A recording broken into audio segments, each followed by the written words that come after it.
Just waiting to see that everybody came on. We're sorry for starting late, but that's what happens when you get a bunch of retrobates. So you're going to meet in the next few minutes on a call. George Elliott asked, was this going to be a difficult Zoom? I said, it probably won't be as bad as the one we had in Dundee with Chris Martin and co, but I think it's probably lining up to be just as chaotic. So I'm going to now hand over to Paul Atkinson to make the introductions to start off this evening. Thank you. Hi, everybody. Yeah, thanks for Colin commenting on the quietest Zoom disco dancing session ever. Good kick-off there. We've got set for a great session this afternoon. A board of directors not just for Christmas is the title, which was explained to me last week as I was fired for Christmas, which was quite a good start to my Christmas event. We've got a great panel this afternoon joining us.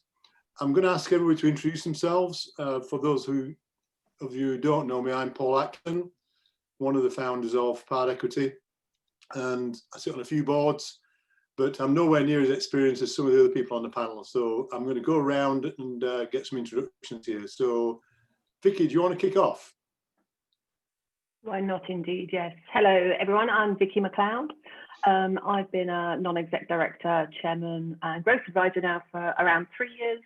Prior to that, my background has very much been steeped in digital data, financial services. So I've been a CEO, I've been a director for some large and listed businesses. So I've kind of got the scars, got the t-shirt, and now thoroughly enjoy helping businesses to avoid all of those pitfalls and do some really exciting things. So that's me. Yeah, thanks, Vicky. And Colette, do you want to go next and explain your involvement here and your interest? Sure. Hi, Paul. Hi, everyone. I'm Colette Blackwell. My current day job is as Chief Executive of Clan Cancer Support, and slightly awkwardly, my chair is on this call tonight, so I'll have to be careful what to say. But I've also got a couple of non-exec positions. I currently sit on the University Court at the University of Aberdeen, and I am also the current president of the Aberdeen and Grampian Chamber of Commerce, so I chair that board. And I've had a few other non-execs in the past, but those are my current activities. Fantastic, thanks, Colette. Tommy, maybe I'll go to you next. And first of all, congratulations on your fantastic listing. Big standout event for the Scottish tech community. Do you want to introduce yourself? Thanks very much, Paul. Hi, my name's Tommy Cook. I'm the CEO and founder of Calnex Solutions. We're a technology company based in Linlithgow, making test solutions for the telecommunications industry. I'm not quite sure why I'm here, because I've actually only ever been on one board, and that's Calnex. So maybe my experience is a bit more limited, but I guess I've had experience as a limited company. And as Paul said, we've just become a PLC. So I guess I've had, what, 1-2 meetings of that. So I can maybe share you what's happening there so far. That's fantastic. Well, obviously, we're going to ask you about the pros and cons of hiring non-exec directors, then, Tommy. And make sure you don't embarrass anybody else on the call, if that's okay. But, George, you want to go next? Yeah, well, I'm Tommy's chairman, so this is going to be an interesting session there. But I'm George Elliott. Hi, everyone. I suppose I'm in the sort of third phase of my career. The first 15 years was as an accountant. I was a partner in Grant Thornton for 7 years, and decided that that was far too racy for me. So I decided to get involved in sales and marketing for one of my clients. And that introduced me to the world of technology. And I've been there ever since. And I think it's been over 25 years now. Paul was sort of referring to people with more experience. I think he was just talking about the old codger that's sitting on this panel tonight. Over that 25 years, I've done 4 IPOs. Tommy's the fourth one, the most recent one. But other companies that were on the list was Wolfson and Craneware and Cupid, which was an interesting period. But I've been fortunate enough to have executive positions within companies and also non-exec. And I'm certainly since 2007, I've been chairman mainly of about 25 companies. So maybe I've got 1 or 2 things that I've noticed and observed over the years. Over to you, Paul. That's great, thanks, George. I do actually recall being on a certain selection committee for a competition where Cupid was voted Tech Startup of the Year in Scotland. Probably less talking about that this evening, but Chris, over to you. Over from Vancouver, in fact. Yeah, give us your gen, Chris. Thanks for having me tonight, Paul. So I'm dialing in from Vancouver, Canada. My name is Chris Newman. I'm normally based in San Francisco. I run an organization called Commonwealth Ventures, and what we do is help companies in Canada and the UK understand how to connect with the Silicon Valley and really speak from a position of helping to educate startup founders on the differences between Commonwealth startup ecosystems and the US. I'm a former entrepreneur. I sit on a number of boards. I've been on both sides of the table as a founder, an investor, and an independent board member. And I think I'm here tonight to talk a little bit about the differences between how boards are viewed in the US and Canada versus how they are in the UK, or for comic relief, I don't know. I do like the way you describe yourself as a former entrepreneur, like you've been cured from something. But oh my gosh, I'm a recovering entrepreneur. I'm a recovering investor. I'm a recovering Canadian. I'm recovering from hanging out with Jude. Like I got a lot of things to recover from. Excellent. Well, I think we should kick off. I mean, and 2020 has been a terribly exciting year, hasn't it, for everybody? Actually, it's now getting pretty tedious sitting in my house doing these Zoom calls. But anyway, we'll more of that later. On the title of board is not just for Christmas. I thought I'd just ask the panel to describe how responding to the companies they're working with has been this year in 2020 during a kind of crisis moment. I'm looking at who to pick on first here. George, I'll maybe pick on you first, if that's okay with you. Okay. Well, I think in some ways the technology sector hasn't been as badly affected as some of the other sectors, in terms of hospitality, entertainment, those sort of businesses, because I think a lot of what we do is with software and it's done over the internet anyway, and it's been relatively easy for a number of companies to sort of work remotely. Tommy, I think you'll have something to say on some of the things that have been an advantage and some of the practices that the company is going to continue over the piece. But so I think technology companies have been affected less by this. And in fact, I think it's maybe highlighted some of the areas where we're going to have to continue to improve the technology going forward. Areas like healthcare, I can see now some of the healthcare companies and the National Health Service will be embracing technology a lot faster in the future than they have been in the past. Just to name one thing that I see happening. But I think certainly for the companies I've been involved in, we managed, as Tommy said, to do an IPO in this period.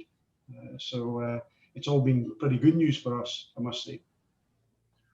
Thanks, George. Well, that's kind of a neat segue, isn't it, Tommy, into how was it for you? Well, you're right. And just before we started, you said, what was the learnings from this year? It feels to me for us all, one of the learnings was that your biggest problem is only your biggest problem until a bigger one turns up. I remember last year that Brexit was the worst thing that could ever happen. It turns out that wasn't quite true. There was something else could happen. So, I think, George is right. From our sector, it was a logistics problem. We just suddenly had to move from being everybody in the office to everybody being at home. We've got software, hardware people, but actually even the hardware guys figured out how to do hardware from home, which we could never have believed it was possible. So, we just flicked over to, in hindsight, quite effectively across, I guess I wasn't expecting it to be, but it's kind of got to the stage now where we realize there's a lot of benefits for being at home. We've got teams. We've got a team here in Lithgow, and we've got some engineers in Belfast as well. And actually, it's an improvement in the communications when everybody's in the same environment, i.e. everybody's sitting beside a PC rather than some in one location and a few somewhere else. So we are now moved on to the point of thinking, hey, there's actually a lot of real benefits. Like the whole home work-life balance has been a huge improvement for a lot of people. They don't have to travel to work. People with young families can spend time with a young family at the right time of day and then do their work in the evening. And that sort of balance. So we're now thinking about, well, how when we come back, whenever that is, and I guess we just have to wait till the government says we can come back. How do we get the benefits of both worlds? How do we keep the benefits that we learned this year, and then take them back into the future world of whatever that is going to be, which will be more a mixture of office life and working from home type life. So Yeah, I think from our point of view, it was just a kind of the first phase was just the big logistics challenge of moving across, and then our business hasn't really suffered at all, mainly because our customers have all managed to transition to work from home, so therefore they're still doing their projects, which means they're still buying from us. So you know, I think there's always that wariness, what else is going to come over the horizon, but so far it hasn't been too bad for us. Thanks, Tommy. I guess different sectors have been affected in different ways, haven't they, through this challenge and COVID. Colette, I just wondered whether you might want to say something from, more from the kind of charitable sector, where I think the view from the church has probably been slightly different. It has, and in fact, the three, as well as Clan, the other two boards that I'm involved with, they're all not for profit, so it's a slightly different scenario, I think, in each of those. The charity sector, I think, has been hit significantly badly by this. A charity like Clan, we provide cancer support services right across the north of Scotland. We've got multiple centres, and actually what we trade on is that face-to-face connectivity with people. People come to us for support in all sorts of different ways, but predominantly face-to-face. That was obviously impacted very hard by lockdown, but as Tommy was saying, what comes across one of the lessons I've learned is the absolute importance of a great team and a great board of people around you to actually support through that. The team flipped seamlessly into working from home. The services team, we quickly developed telephone support, digital support, online support. They moved into that absolutely seamlessly and very efficiently. The fundraising team, they were absolutely incredible. We lost over 70% of our anticipated income overnight, and they just flipped into digital fundraisers and making use of all the grants and so on. Thank goodness for the furlough scheme. That was what really made the difference. And I work with a group of about 15 charity CEOs in Aberdeen. We just meet periodically just to have a chat about things and to learn from each other. And the experience was the same pretty much across the piece, apart from those who have statutory funding. That challenge of increased demand because of real serious difficulties in certain parts of society, including the food banks, coupled to that big loss of opportunity to fundraise. So there was a period during which we were all very worried about what happened, but actually then we started to come out the other side of it. The importance of planning, working with your board, working with your team, thinking of new and innovative ways of doing things. And actually, we've got through this year fine, along with most of the other local charities. Actually, I think they've been able to be fleet of foot, think innovatively. And actually, while it's going to be tough next year, I think most of us will actually have survived this year. And on the upside, so many opportunities, so many new things that we've developed and learned from that we'll be able to take into next year. Well, that's a great kind of message of hope, isn't it? And that's more positive than I thought you would be saying about the sector. I can't speak for all, Paul. I mean, so I think what's coming across, if you look at the media, the big national charities seem to have been hit. We've all been hit hard. I mean, don't get me wrong. I'm an optimist by nature, so we've worked our way through it in a very positive way. The big national charities seem to be making mass redundancies, which fortunately we've not had to do. And I guess it's because as a small organisation, you can adapt and modify what you do much more quickly, perhaps. I dare say there'll be some kind of analysis of that in the future, but we're not out of the woods yet. So please don't forget your local charity at Christmas. Yeah, thanks, Colette. Vicky, the world of digital in COVID.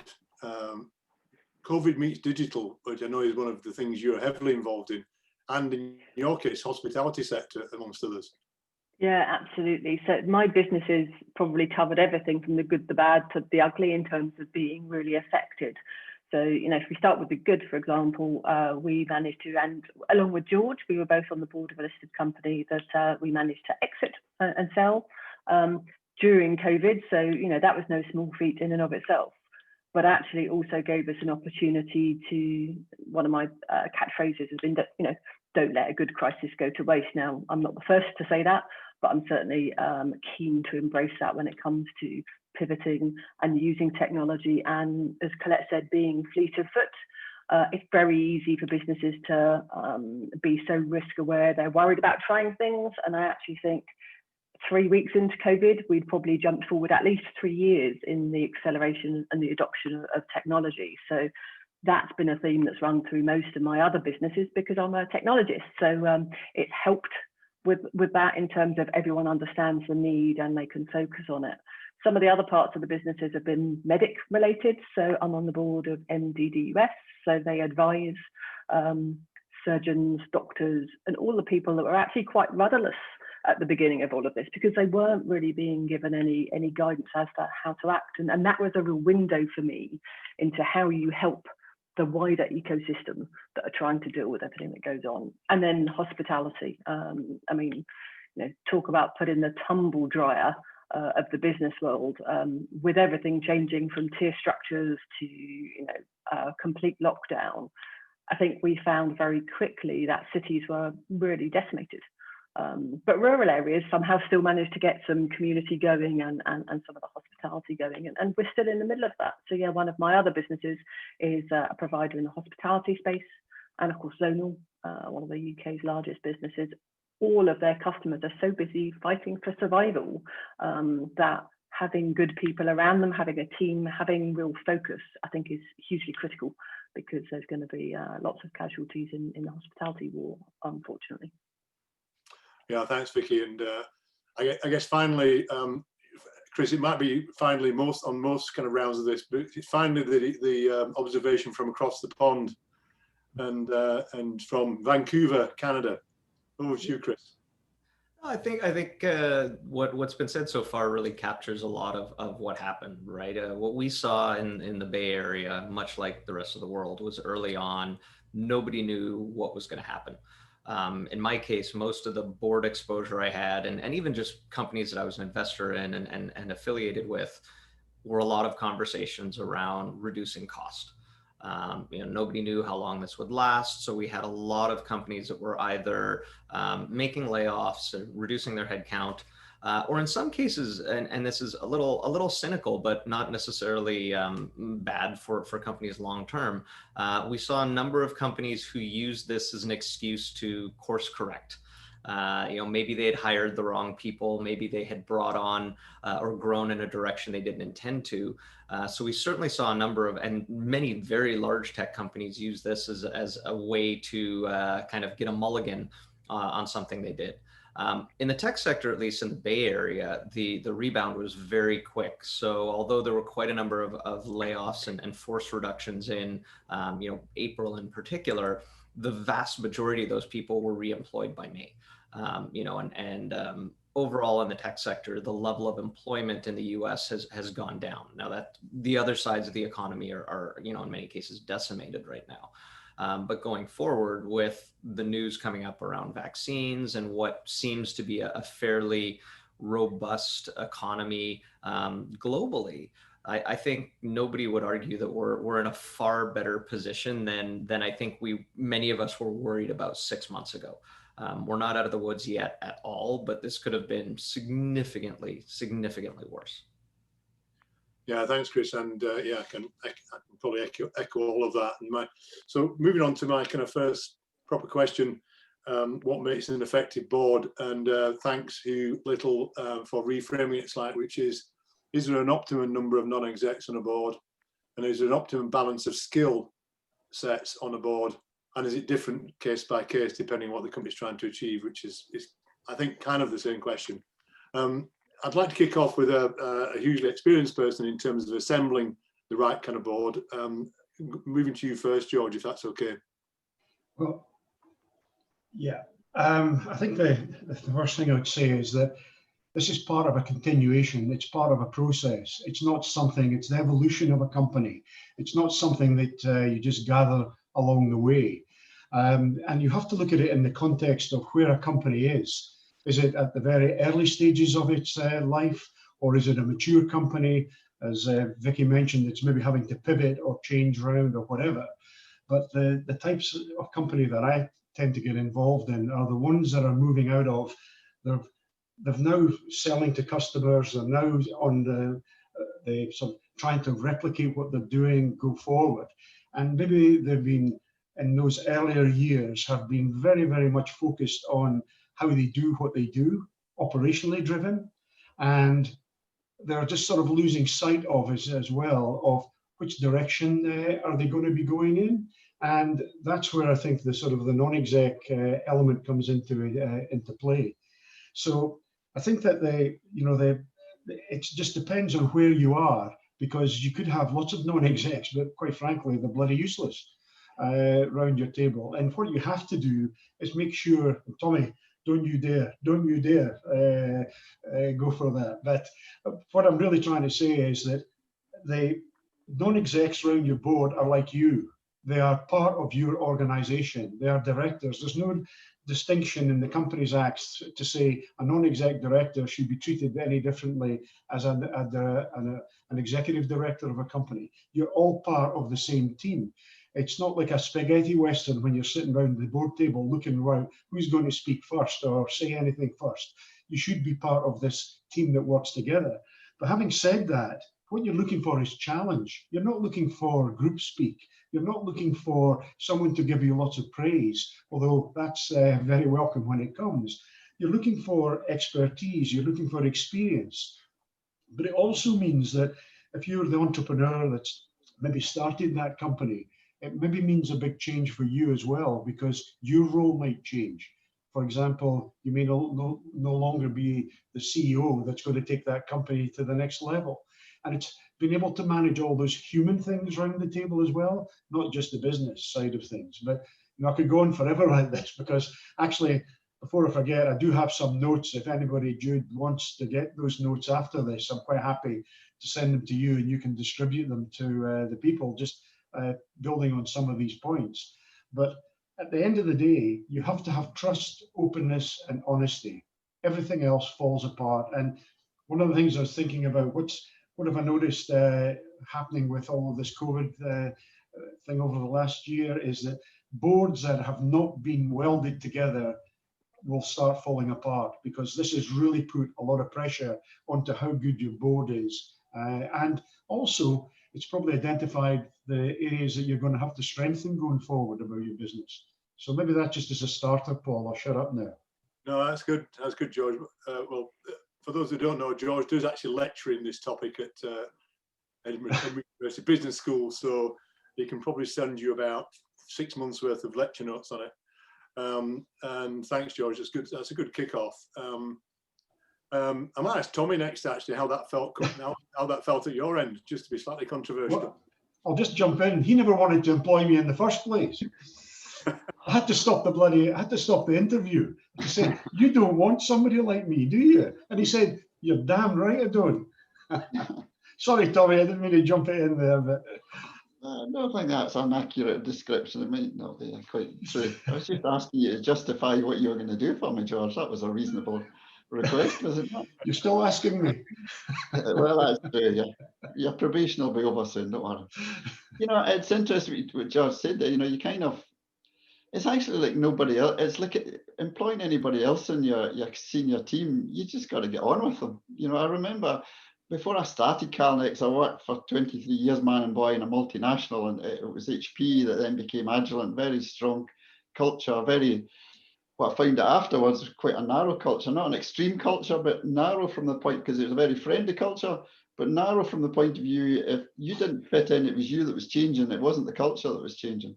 And when I started the Calnex, a guy Campbell Murray from SE that was my mentor, he said to me, just get people you can work with, you know, and it kind of was this dawning of, you know, we're all different, and you get on with some people and you don't get on with some people. There's nothing wrong with them and there's nothing wrong with you. You're just all different. And because when things are going well and everything's booming, everybody can get on with one another. When it starts to go wrong, that's when, if you don't get on with one another, as George says, it just collapses very quickly. And, you know, when we recently hired another non-exec, and it was almost the same thing that I would do the same way when I hired the CFO last year. You know, it's that same, when you sit down and speak to people, can you get on with this person? Can you communicate, do they work the way you want them, you know, the way you like working, that you work together? And I wouldn't really approach it any different than that. The kind of personality part, the way they give you information, you know, I don't like I like discussions, you know, and I think it's about, you get experienced people, and sometimes they just want to, they don't kind of listen, they just want to tell you. And I actually had this quite recently with somebody who kind of said, he was going to come and tell me how to do everything much better. Now, mate, I'm not saying our company can't do things better, but he hadn't even figured out what we weren't doing very well and what we were doing quite well. So it felt like almost a passive arrogance that you could wander in and tell me how to do my job better when you haven't even analysed and looked to see where you can help, rather than having people that kind of sit down and rather than bring the knowledge in terms of as a kind of demigod, but to me, in what I like is people that sit and listen to the problem and then communicate with you, tell you information that they've learned, where they've seen problems in the past, and work with you to kind of find a solution. And whether it's in the senior team or in the board, that's, for me, that's the sort of people I want, that kind of have an open discussion. I don't mind being criticised and I don't mind being told I'm wrong, but it kind of has to be a reason. You need to explain why I'm wrong so I can understand how to be better or change things. So to me, I would approach hiring somebody in the board the exact same way I would almost approach hiring anybody else. It's what they're going to bring, how they're going to work with you, and have the knowledge that can add to what you're doing. Yeah, thanks, Tommy. Good insight there, and good to see the dynamics between the chairman and I think that worked on screen. And I'm looking forward to you describing what you're going to do next for Tommy, George. Well, actually, the only thing I will say is, I say this to every CEO as well, is that you can have the relationship, and Tommy talks about working together and being that, but it's not. This is not chummy friendliness. This is about the respect. It's about the ability to challenge, the ability to say no, the ability to say yes. But as Tommy said, the important thing is why. Why are you saying that, or why are you doing that? But the key thing to remember as well is that I might end up having to sack Tommy sometime in the future, and Tommy might end up having to sack me at some time in the future as well. So there is always that recognition that you have to respect the lines, that you don't blur what you're doing. And what I'm meaning by that is the company, the plan, the direction of travel, everything you're focusing on is the most important thing, because you're providing that entrepreneurial leadership for the shareholders, who may be the same people that are sitting around the table with you, but more likely there are going to be a wider group of shareholders that are expecting you as a board to be doing the best things you can for that company. Therefore, you've got that responsibility as well. Thanks, George. Vicky, I'd quite like you to, Vicky, just asking you about the effective board, just a slightly different direction, because you've done both kind of young company boards and you've done enterprise, big company stuff. Is there a kind of compare and contrast between what an effective board for a small, fast-growing company is versus Virgin, for example? I think there is, but I would say even within that, which we can touch on, there's a kernel that goes back to what George has said, which is kind of making sure the people around the board have the right expertise. They're actually all agreed with a strategic alignment. So no matter if your team is 3 people around a table, or one of my boards actually has 16 non-exec directors, and originally I thought maybe I wouldn't want to join a board that big, but it works for them. But they have to be completely aligned on what they're trying to do and why they're trying to do it. That doesn't mean they're all going to agree, especially not on what or how. But if they understand why they're trying to get somewhere and how they're going to be there, they're kind of, the motivation is right. And the other thing I'd say that is really important is, are we as a team talking about the right things? And that becomes really key in a small business, because you don't want to be spending loads of time on governance. It's not about going through documents and 300-page decks. It's about what's going to get this business where you need it to get to, what are the levers, how do we make it happen? And actually, if you start bringing that to a larger corporate as well, then you see the business take some really huge strides. So I think there's definitely some really key things through that middle, mutual respect and having some fun along the way. So you may not be chummy, but you need to be able to have a laugh with one another, because sometimes in really difficult conversations, humor can help kind of repair some of that kind of stuff. So mutual respect is really, really important. But yeah, big mutuals tend to have lots and lots of people around the board, and they get really formal, and smaller ones have to be even more fleet of foot. But strategy, alignment, to me, is the core of all of that. That's really incisive. Thanks, Vicky. And Colette, from thinking about the kind of charitable sector, what are the differences you think? We've got some great insights there. What would be different about your sector in putting together an effective board, do you think? Sure. Well, I mean, I'll go back to, I joined Clan just over 5 years ago, and I joined from the food and drink industry. This is my first third sector role. And I was asked to speak at a workshop of young entrepreneurs on this topic. And I was asked to compare and contrast the difference between an industry type board and a third sector board. So I put quite a lot of thought into it. And actually the conclusion I came to was that there's very little difference other than the product that is being produced. So the principles are exactly the same. A charity is a business and it has all of the same challenges, but what it produces is subtly different from a piece of tech or a widget or whatever it happens to be. And that, to me, I think is really the only difference in terms of what you'd be thinking about as you're recruiting people. A lot of what people have said really resonates, actually. I mean, George's point about evolution is very important. So the board that Clan has today is very different from the board that it had 20 years ago or 10 years ago, because it's much bigger now and it has much bigger footprint and it's doing things in a much different way. Someone asked a question about, different boards for different things. One size definitely does not fit all. And I think what's absolutely important, and I've learned this across the various sectors that I've worked in, is that recruiting a board should be a planned exercise. It shouldn't just happen by accident. It is about recognizing the skills gaps that you've got, the skills needs that you've got. It is very much about building a team of people. Someone else made the point that they are part of your team. So you're building a team to help you develop and grow the company.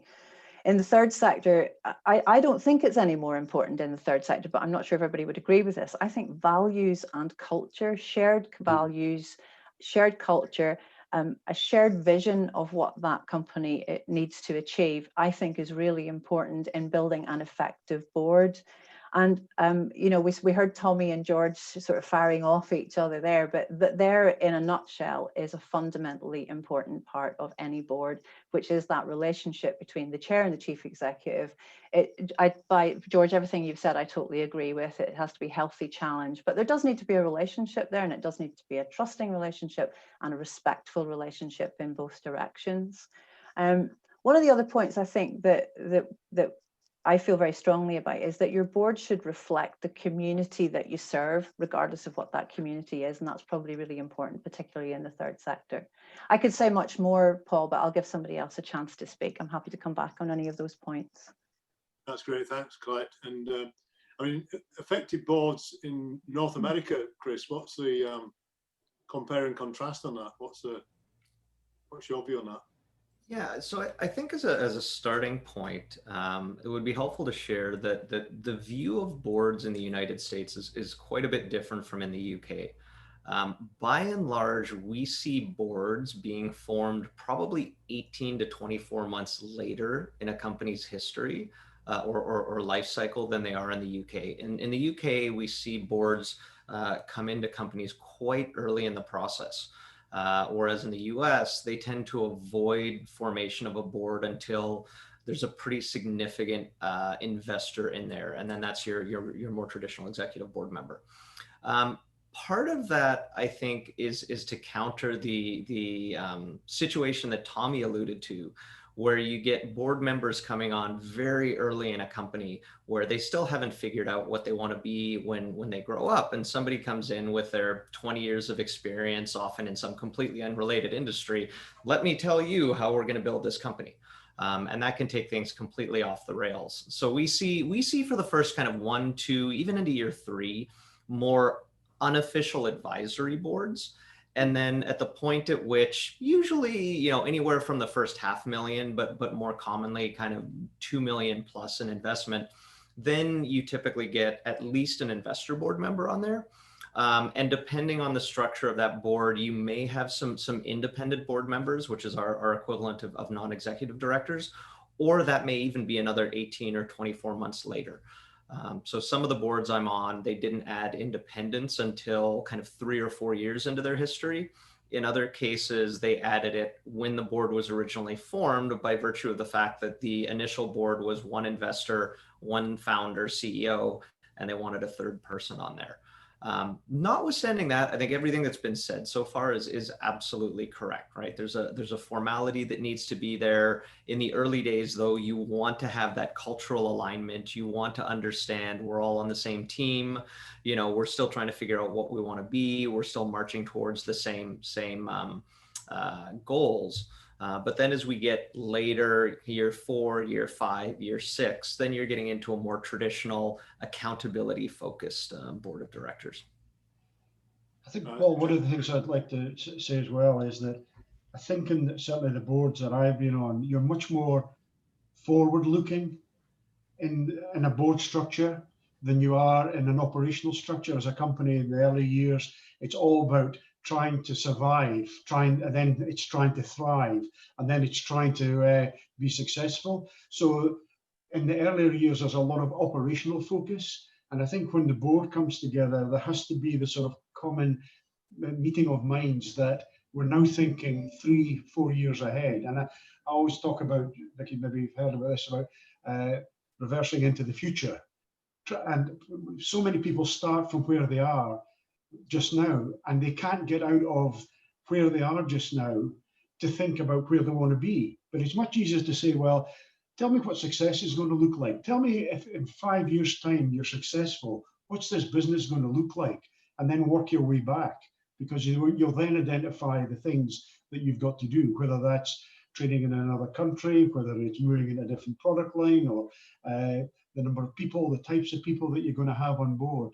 You start shaping things a lot better. So I think, as somebody said, it's like driving through the front windscreen rather than looking in the mirror to drive your business. And it's not about the headmaster marking your jotters to see how well you've done in an essay or whatever. It's not that, but there is the performance review as well, because that's the only thing that tells you if you're on the right bloody road. Because if you don't know where you're going, you're probably going to end up somewhere else. And at least if you try and make sure where you're going, you can actually compare and say, well, and is that because it's a strategic change that we have to recognize to pivot, as Vicky was saying, because it's not quite there? So there's a lot to be thought of about the boards. Yeah, I do like the phrase. Paul, I do like the phrase, George. You need to know where you're going. That's obviously why I've ended up in Newhaven when I was actually heading to Yorkshire. So obviously I need some input on that.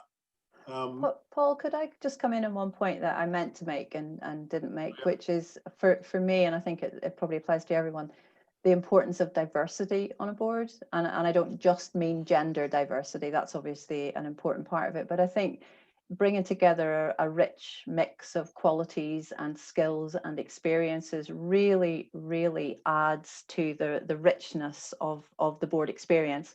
And I think during what we've been through this year, having a diverse board with all of those different sort of characteristics has really boosted the resilience of the organizations that I'm involved with. So I think that's absolutely front and center. If you're building a board from scratch, it's really important that you think about that diversity of cultures, mix, gender, all of that, so that you're getting the richest and most valuable experience that you can. Yeah, if I can jump in there, actually. It's a really kind of key point for me. I think that you need to build a board that's going to bring value, and in lots of different contexts, and that's a really important context. In private equity's position, we're always looking for deep sectoral experience, but we're also looking for people to bring, I guess, the alternative view. Business models that work, say, in one sector that might work in a new sector, and also different views of ambition. And I think a good balance is a kind of important thing to me. Chris, you were going to make a point, I think. I was just going to piggyback on what Colette said and say, in the tech sector, particularly for international companies, we find that can be a massive differentiator, in particular, adding somebody with the Silicon Valley viewpoint. So in my case, all of the boards that I sit on outside of the US, my purpose for being there is literally to do what I'm doing on this call, which is to provide a Silicon Valley viewpoint into that company.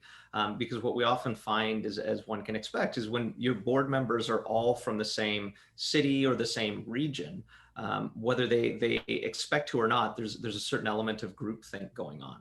And having someone from the outside who doesn't have those preconceived notions, really can shake things up. And so for those who are listening and are considering, adding board members, I would certainly consider geographic diversity, particularly now in the age of Zoom, to be a real value add.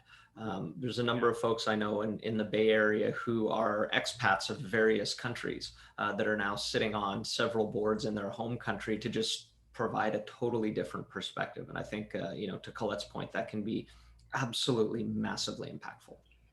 To your point, Chris, company Craneware, I was on the board there, chairman for 12 years, and our board changed because our market is the US healthcare sector. We have no business at all in Europe, no business at all. I keep on saying we because I still think I'm part of that organization.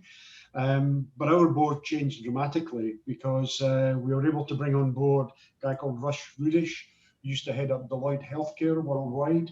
We also brought on Colleen Bly, who is this CFO of a very large hospital group, and a guy called Ron Verney, who did M&A transactions when he was running Sage in the US. And each of those brought us something different.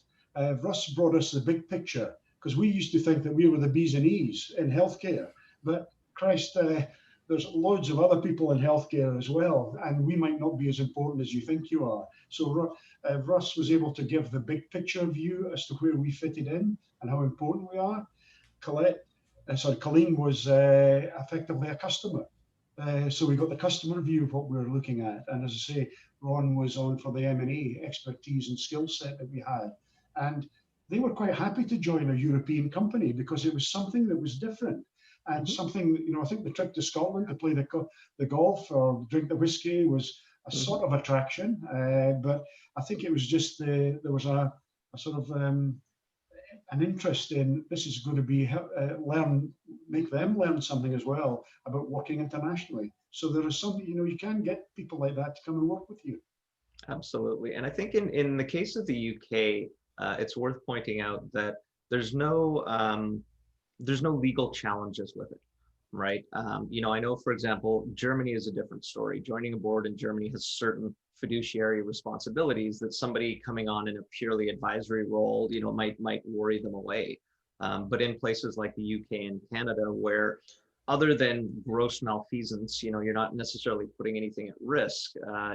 There's certainly a lot of people who would welcome that opportunity, and there's not that many reasons to say no. This isn't something I want to do. Jude, I know there's a few questions coming in, and slightly time conscious. Fantastic input so far. Don't worry, Vicky, I'm going to pick on you next. Do you want to pick? There's a couple of questions that are actually quite similar from Matt and somebody that's anonymous around how do you know when it's time to start recruiting a board and what to look for? Yeah, so the first one is, how do you know when it's time to start recruiting a board, and what are the telltale signs or triggers? Vicky, do you want to have a shot at that? Well, I guess I haven't recruited too many boards from scratch. I've certainly joined them, and I can tell you the main reasons that people tend to seek me out is they've got to a certain growth stage where actually when they were small, they were all talking to each other really well, and everything got done. And then success started to happen, and they recruited and they grew and they grew, and you find a disconnect between an executive or a board and especially the technologists, but the teams and technology. You almost find that there's a command and control thing that happens, and they have to switch that way of thinking to be a bit more empower people, lead them in the strategic intent so they can make the right decisions. So people tend to seek me out when they realize they've got a disconnect, or they need a translator, or they need to build a senior leadership team. So that's happened in a number of the businesses that I've worked in. They've asked me to come along and maybe assess the senior leadership team they've got, work out what a good target operating model might look like, and then help get them on the right track. So that tends to be the big triggers for people seeking me out for sure.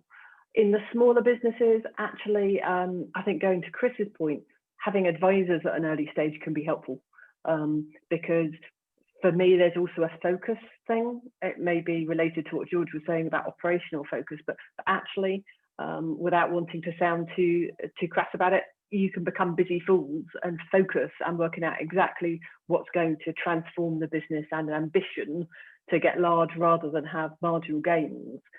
Those questions quite often come better from outside, so you can build advisory boards, and they don't always need to be paid either. For small businesses, people like to get involved in that dynamism. At a certain stage with investment, that may well turn into board. But yeah, there's lots I could say in this matter, but I'm sure other people have got their views as well. Next question, Jude. Thanks. Good. This is from Sean Huff. What do you find is the best way to remunerate a non-exec during the early stages? Do different methods drive different behaviours? Who wants to go first on that? It's quite set. That depends on what business you're in, probably. But was that a hand up there, Chris? Yeah, sure. I'll jump in because I have very strong opinions on this, and this is as it relates to tech. If you are an early stage tech company, the absolute only remuneration should be stock options. At this stage, you're trying to have alignment, and candidly, the amount of heavy lifting that a board member is doing is, I answer a call once a month, I show up to a board meeting once a quarter, right? And you're trying to help out and help the company, go for the long haul. If there's more heavy lifting involved, right? If you're asking this board member to actually do work, then yes, absolutely, you should compensate them. But in general, if someone is approaching you and you're an early stage, let's say you're sub 3-year-old startup, and somebody is asking you to pay them, cash to join your board, I would probably run in the other direction. That's my very strongly held view on the topic. Well, I would totally support you there, Chris, because certainly one of the most successful companies I was involved in was a company called, Paul, you'll recognize the name, Two Big Ears. Yeah. And they did 360 audio for virtual and augmented reality applications. And the company only lasted, I think, just 2.5 years. But we had 2 employees, 2 founders, and 2 non-exec directors. And we ended up doing a multi-million deal with Facebook. And on day one, the 2 founders, they were Indian nationals who'd come to Scotland, didn't have any money, didn't know anyone, and they said, we've got a piece of technology that is going to be transformational, but we don't know anyone, we've no money, we don't know how to do this. And myself and another guy got together and we did exactly what you suggested, Chris. We sat down with them, said, right, we'll put the money in, we'll work with you, but on one condition: we treat this as a proper company on day one. And we set the vision out and went for it there. And I think that's back to that last question about when is the right time. And maybe it's just because I got involved in the technology sector. Whether you like it or not, you're a global business. Everyone, if you're trying to answer a problem technically that the world is going to buy into, by definition, you're a global business. So you have to start thinking of it being a global business, even in the early days that you start. And Two Big Ears turned out to be a global business. It was swallowed up by a bigger fish at the end of the day. Yeah. But those guys are very happy working in Facebook now. Thanks, George. Next time you get the offer of the stock options from that 2 Big Ears, if you could pass them my way as well, that'd be quite good. That's your job, though, to identify these companies, Paul. Don't mind. Colette, so what about the remuneration in the more charitable sector, Colette?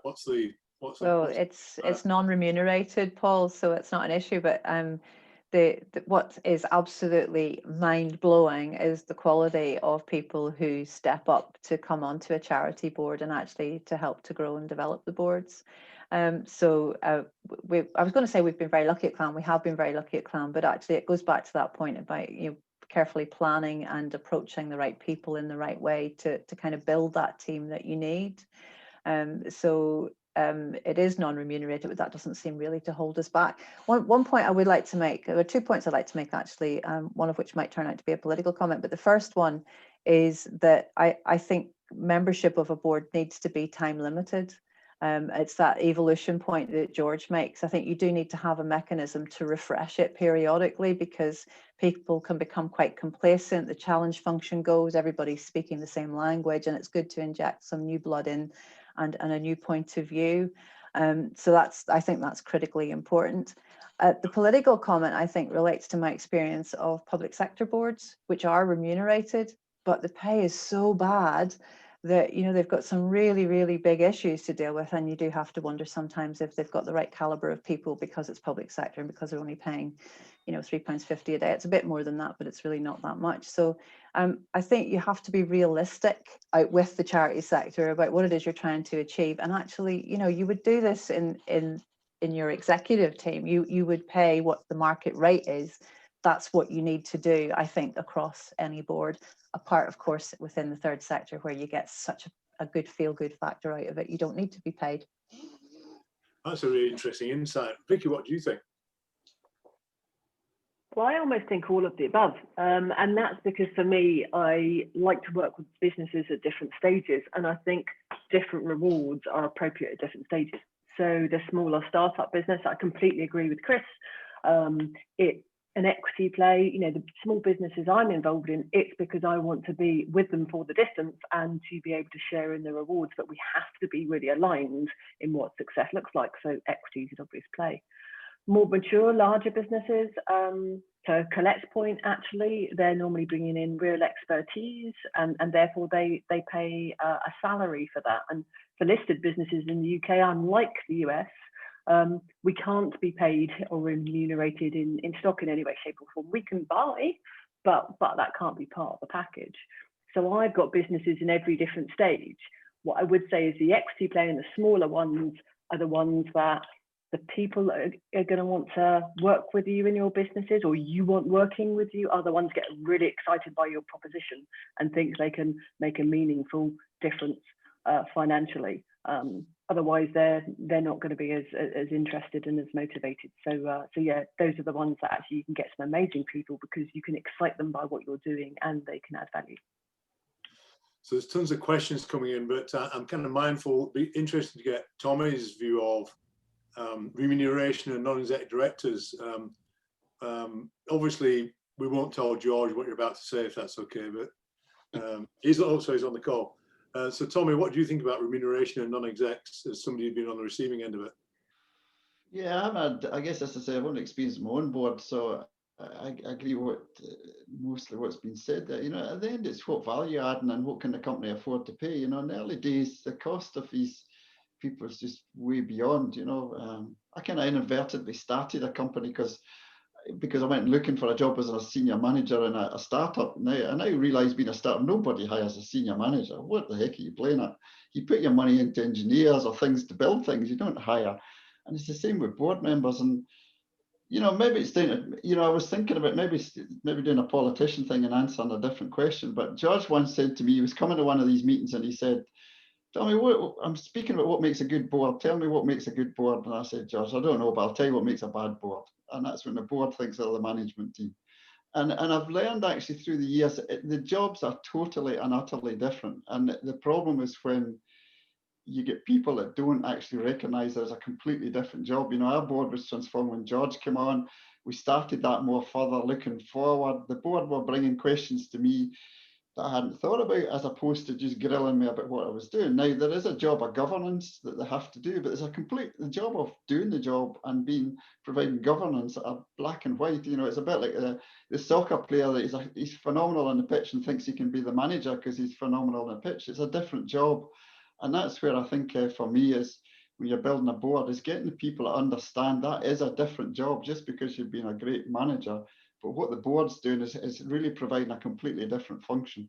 And I think if they're in that right mindset, they'll probably buy into what value they're delivering, and I don't think you'll have a problem, you know, matching the two up. They understand what value, where you are, what value they can bring to the company, and what you can afford to pay for it as well.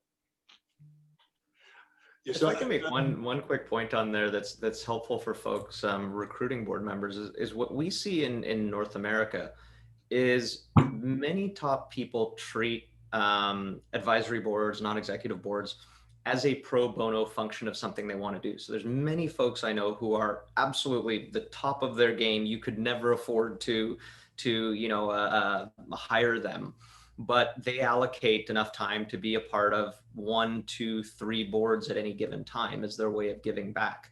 And so I think to some of the earlier comments, finding people who are of that mindset of genuinely wanting to get involved and also culturally aligned can be, you can find incredible people on a board that you would never think you'd be able to get the time of day of.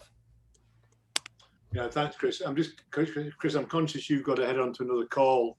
I've certainly got more time. I don't know where everybody else is on that. We've got questions as well. Yeah, we've got quite a few questions. No, Chris, I know, Chris, you've got to head off. It's getting quite late in the morning. You need to go for your bacon roll in Canada. Exactly. I've got to go have some more coffee. Thank you all for having me this evening, and I look forward to hopefully seeing you all in person very soon. Have a great evening, everyone. Thanks, Cheers, Chris. Chris. Lovely Bye. to meet you, Chris. Thanks, Bye. Chris. I think I'm happy to stay on for a bit as long as everybody else is. Yeah. It's double time now, Paul. Yeah. Well, 2 times 0 is not a lot either. Well, We've already okay. had this conversation. There's a question here, and it says, on Colette's point of time limited board appointments as a CEO or chairman, how do you implement that and manage the exit of a long-serving non-exec? And Chris answered that saying that basically in the US, non-execs have 2-year contracts and can be removed or quit at any time. Sure. How does he Shall I? feel?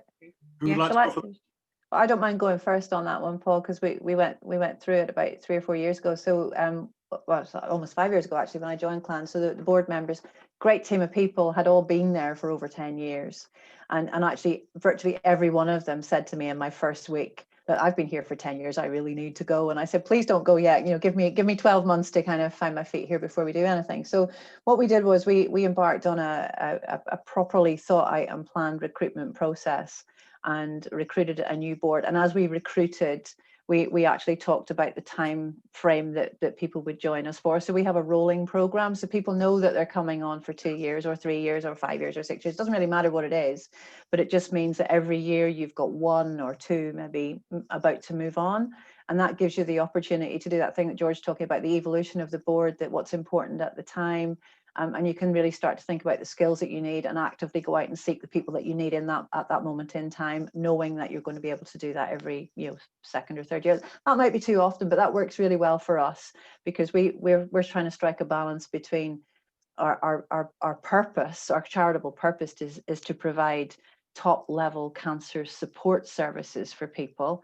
But actually what's crucially important at the moment is making the books balance and making sure that we've got a good business model that keeps that money coming in. So, you have to think about how does your board reflect the need in that moment, and you can do that by having this rolling program. So that's my thought on it. Colette, can I ask you a question now? I guess I've not. How does that work if you get people? Does everybody get moved out after a fixed period? Do you get the situation where there's people you'd wished you'd kept, that actually were motivated and doing a good job, and you would have rather had stayed on because they were still completely engaged with the whole thing? No, I mean, that clock was run out. Now that we've got into the cycle of it, Tommy, we have 3 years in the first instance with the option of a second period of 3 years. I think 6 years is probably enough, but actually it's not cast in stone. It's not set down in any rules or legislation anywhere. It's just a guideline, really. So if you have someone who's fundamentally important to the business, of course you would just keep them on. You've got to keep that flexibility so that you've got your team, just as you would with your staff team, that you've actually got the right people in the right places. Actually, I was retiring from Craneware from, was it 9 years? I kept on saying, look, I have to go. And it took a couple more years for that to happen. But I think that it has to be part of your process in terms of how well are your non-execs performing and how well is your board performing? Because if you're not willing to look at your board, but you're happy to go and look at your leadership team and further down and have all of those things in there, you have to do the same for the people that are actually thinking about, as I say, the entrepreneurial leadership and which direction this company is going. Are you still fit for purpose? Otherwise, you'll not get the evolution. So it's up to the chairman, I think, to make sure that there is a process in there to make that happen. And Vicky will remember, I actually stood down from one of the companies that we were on, and because I just didn't have the time to put in to, because we just had a new CEO who'd never been a CEO before, and one of the other non-exec directors stepped into the position of chairman. And that was fine because they had the time to be able to do that and the motivation. I didn't. But we got the best solution at the end of the day, I think. I was going to say, actually, just to extend on that slightly, I couldn't agree more with you, George, that actually board reviews, especially if you're a business that hasn't already set in place a cycle, and it can be a difficult conversation either for the chairman or sometimes the CEO. If the CEO that comes on board joins a more mature business and they're not in that process, then maybe working with the chair and agreeing an external review of the board is a good segue into dealing with that. Because as a growth advisor, I worked with one business where their board weren't challenging them, weren't adding value, and the CEO was finding it hugely frustrating. And that was our way. So I acted as a pseudo NXD for her as a growth advisor because she didn't have the board that was doing what she needed. So that's a good way to get things moving in the right direction. It's not necessarily you saying it, but you are looking objectively at how well your board is performing. So a couple more questions. Sorry, following on to George's answer there, actually the next question, so I'm starting at the latest questions, but we haven't been able to catch up or keep up with all the questions coming in. So it's from Colin Hewitt, and it said, how do you review the effectiveness of board members? I don't know many startups in Scotland that have performance reviews with their boards. You just do it. You just sit down and just what's actually going to show it up is if you've set out your plan as to what you're going to be doing that year or whatever, you're going to be doing an effective review anyway. Have you achieved that, or have you not achieved it, or how far short you became, or how far you exceeded it, or whatever. So there is an opportunity in terms of the financial performance and other performance measures in a company to be able to have that discussion. And as I said right at the beginning, if you don't have that openness, honesty, and cultural fit, it's not going to work. So that's why you need all of those elements in play to allow the leadership, the passion, the focus, and the commitment to come out, but in a context of you're all trying to get to the same aim. You're trying to get there. And that was one of the things about when I was at Wolfson. If I took the 4 executive directors there, we weren't chummy, but by Jove, we focused on the business to turn this business from being a consultancy-based business into a proper manufacturing company, and we just went for it. And that was the objective. It doesn't become personal then. It becomes, what do we have to do to make the company successful? And if that means somebody has to change their role or not be there, or you need to bring in some skills, that should come through in a discussion. That doesn't necessarily have to be done through a questionnaire or done through a formal process of getting somebody in to tell you how the dominoes are or the cards are laid out in front of you. You should be able to do that yourself, or you haven't got an effective board, I would say. Paul, do you have any insight into this? Yeah, well, I do have experience of bringing in external consultants to try and do what George just suggested you shouldn't use external consultants for. And I think we ended up with the same result that George predicted, which is if you can't work it out yourself, then an external consultant's not going to help that usually. So no, I think if you've all got the same objective, you can take the personalities out of it and just contribute what you can with your skills and experience to get to the right end result. And an external party might be useful as a facilitator, but not as somebody who can tell you what your strategy should be. Yeah. So having a third party independent coming and asking questions, everyone gets on the same page, helpful. Expecting that, I don't know, a large Big 4 accountancy firm can tell you what your strategy should be for your business. Well, that's not what they do, basically. Well, they'll certainly let you pay them to do that, but that's actually not what they do. But I can think of one example where one of the founders in the companies I've been involved in, he became the CTO in the company rather than the CEO. He was still a founder. You can't take founder away from anyone. They're the person that got this show on the road. They're the person that had the idea and the guts and the risk to be able to do that. You can't take that away from that person. But what became clear as the company was moving into a manufacturing mode where they were producing product It wasn't a designer we needed. It was somebody that knew how to run a manufacturing company. And that's how it worked out very, very well. It was painful at the start, but it worked out very well at the end of the day because it was the right decision and the business needed it. Maybe this is a really simple idea, but for those of you who know me, I've spent many years interviewing people for jobs, running a recruitment desk, worked for people like Standard Life, Royal Bank, a huge list of different companies. And one of my key questions for every interview was always, tell me what you like doing and tell me what you don't like doing. And it turns out that people are generally not very good at doing things they don't like doing.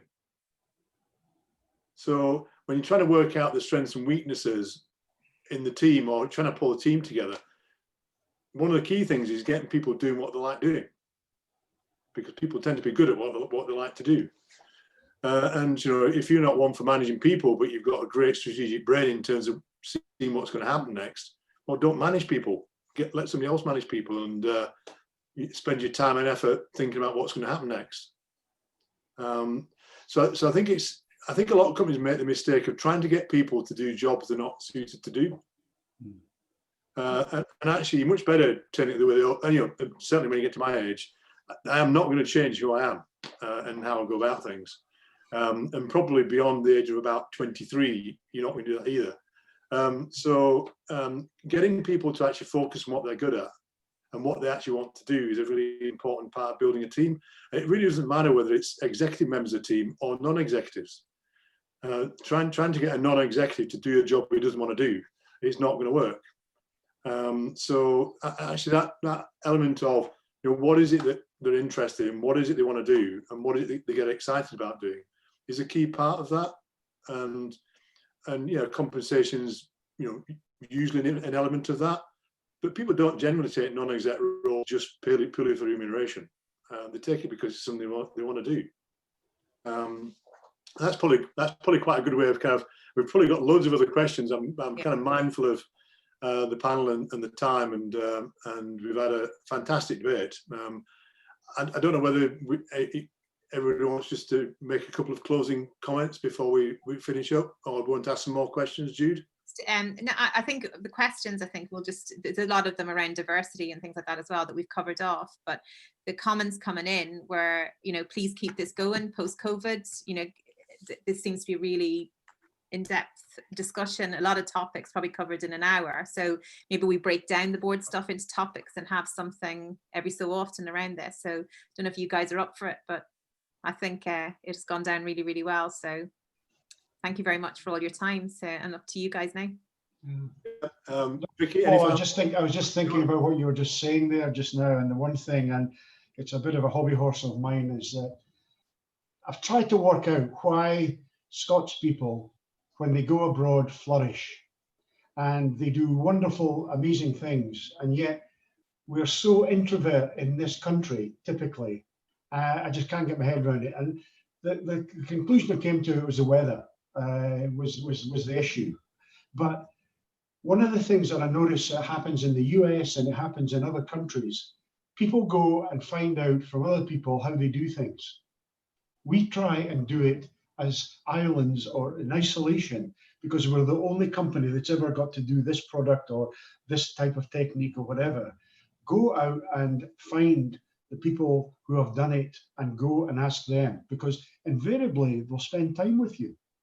As you say, a friend in need's a pest. But actually people will respond to that, because I think there is genuine across the business world. People want to see the economy. People want to see companies flourish. They want to see more things happening with the likes of a Calnex coming through, because it just puts a smile on your face when you say, my God, that worked. Especially when you look at when it was just these companies are very small when they start. So my plea to people would be, don't just sit on at the end of your monitor watching us Muppets up here chatting away. Go and talk to the people who have done it and find out what made their business, and you'll be surprised that people will not turn you away, because they can go back to the same journey that you're on and tune in and say, this is what worked for me. Everybody knows what you should be doing. It's how you do it. It's the key. I mean, actually, to your point, George, the current I don't know if it's chief executive or managing partner, but whatever the title is, the current head of McKinsey worldwide is the Glaswegian, and which is quite interesting to me. Vicky, you've got a couple of final points you want to make? Well, I guess actually we were just talking about people externally coming in, and it reminded me of some of the best strategy sessions I've had in a board, and even in a listed board, which George will know because he was there, is just 5 people round the table and a whiteboard and a pen. And what we managed to do in half a day after a board meeting, set a course that we were all aligned on, and we were able to ripple through the whole business for a successful exit. And if you'd asked external people to come in and help us with our strategy, they would have charged us a fortune, spent months on it, and given us a PowerPoint deck. So I'm not saying there's not a time and place for that, but your board actually just sitting and talking about the things that really matter and being ambitious about it, for me is where the exciting bit's at, and it's how you really get your business moving forward. Yeah, thanks, Vicky. Colette? Yeah, I mean, I think I agree with everything that's been said. I think going to your point, Jude, about this session, I think I've really enjoyed it, and you always continue to learn about these things. It would be great to keep these things going. We've talked about a lot today about how to build a board and how to pay a board. We haven't really talked that much about what's a board for. And that expression that I'm sure you've all heard, which is the noses in, fingers out, that would be a really good one to kind of come back and have a chat about. But actually, all the business stuff aside, that whole thing about celebrating success and having a bit of fun with it, that's crucially important, I think, to keeping a board together and focused and kind of taking things forward. So I'd like to thank you for organising it. It's been great. Thank you for all your support to SBRC over the last few months, Colette. I know you've got a tough job. And Tommy, final couple of words. Yeah, I guess it, at the end of the day, a board's got a great role to play. And I think it took me 10 years to figure out what that role was in Calnex, because I'd never been on a board before. And, poor George got it in the neck because I had one that didn't work very well. And so he got the tail end of, why do I need you? Because at that time, I wasn't quite sure why I did need him.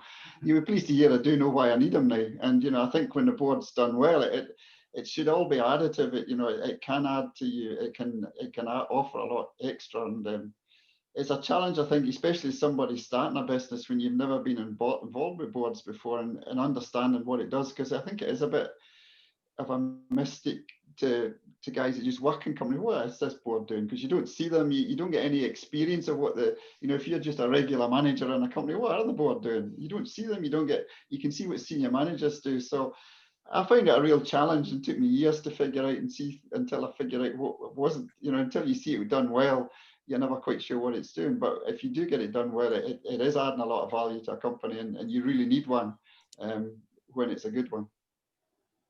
Yeah, thanks, Tommy. I think we've had a fantastic session, and lots of questions still coming in. And I see Graham Gordon there describing himself as a first-time CEO, and he enjoyed the session. It's been a great evening, and we should do this again. It was fantastic, really enjoyable event. And thanks, Jude. And just some comments on George and Tommy about what a great relationship you guys have as a CEO and a chair. So well done. There's people fanning over you out there. I think the word exemplar. Yeah, I think the word exemplar. Sorry, Tommy. I was just saying, yeah, you should see us biting lumps out each other when we're in the quiet of the boardroom. I sent you a message, Tommy. I've just realised that we're in the same office out at Linlithgow. Yeah, well, come so for a cup of coffee sometime. Yeah. Oh no, when COVID's over, so I'll be able to hear you fighting then at your board meetings from now on. Yeah, and George, Tommy, I was watching the comments going, and somebody almost said exemplar. Almost. Vicky, thanks for your input. George, Tommy, Colette, great session, and looking forward to the next one. Yeah, thank you. Thanks for having us. Thanks for hosting it. Have a good Christmas.